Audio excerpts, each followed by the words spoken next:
It's the Andy Griffith Show, Facts and Trivia, with your host, Bob Snap.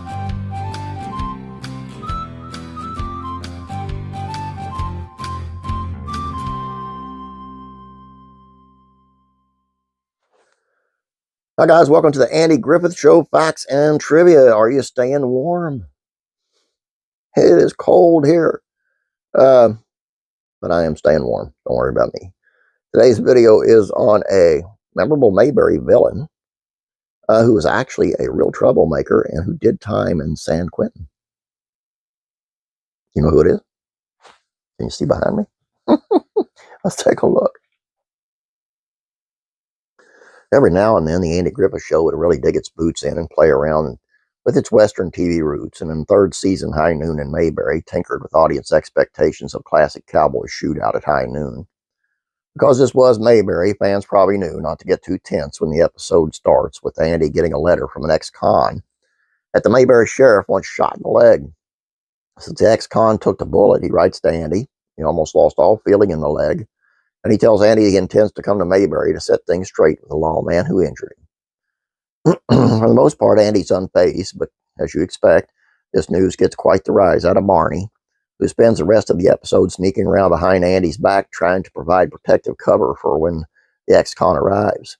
When the moment finally arrives, though, the ex-con, whose character's name is Luke Comstock, doesn't come at Andy guns a-blazing, but with a polite knock on the door of the sheriff's home. Soon they're about 10 paces each apart, staring each other down across the Taylor's living room.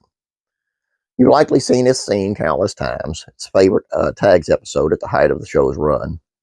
Arriving right after we met Gomer, who plays a hilarious sidekick role to Barney the entire episode, along with the Mayberry Jail's most familiar face, Otis. But you may not realize that Leo Gordon, the actor who played Luke Comstock, was one of the most authentic character actors to ever stroll into Mayberry. You see, before Gordon was cast in this episode, he had played many menacing roles in movies. Having studied at the American Academy of the Dramatic Arts, he had the chops to pull off a wider range of roles, which he did occasionally, get to play friendlier roles, but his piercing eyes and chilling voice made him too good a choice as a villain. In the 1950s, one director even described him as the scariest man he ever met. It wasn't just an impression either. Between his acting studies and his acting career, Gordon was arrested for armed robbery. And just like in the Andy Griffith Show episode, he was wounded by police during the course of his crime, shot several times. He survived to see the inside of San Quentin State Prison, where he spent 5 years and gained a reputation as a troublemaker. Once he got out, he got back into acting, but when he was cast in a movie that was being filmed at Folsom State Prison, the story goes that his San Quentin reputation followed him, and the prison tried to stop Gordon from being in the film. The same director who said Gordon was so scary vouched for him until the prison conceded, and filming went off without a hitch.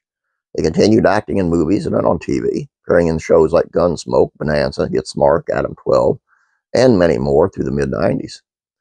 In that way, Gordon's true story paralleled the plot of his guest episode on the Andy Griffith Show. In the episode, Luke Comstock also gets a second chance at going straight after getting shot by a lawman. We learn this as the episode when a gun finally does get drawn, but it happens when Luke extends a shotgun to hand off to the sheriff. He explains that Andy may have put his leg out of commission, but in doing so, Andy triggered a series of events that caused the ex-con to get his life together. Returned to his studies, learning math and electronics, he turned everything around, running a successful chain of electronics stores. So it turns out that Luke isn't vengeful. He's grateful. The gun is a gift. Peering through the window, all Barney, Gomer, and Otis see is a 5-fire alarm that needs to be put out, which of course they try to do in fashion that's as slapstick as humanly possible. This is one of my favorite episodes. Just because of not so much the Andy Luke Comstock thing, but the Barney, Otis, and Gomer. It's beautiful, especially the end when they're all tied up in knots. Tied up in knots. Don knots. Anyway, it doesn't take much to amuse me, folks. That's all I have for you. Hope you guys enjoyed this. Please don't forget about classic TV, Facts and Trivia. It's on Tina Louise, who played Ginger. It's worth going over there just for the pictures, folks. Classic rock and country music, Facts and Trivia. It's on Jackson Browne and the Eagles.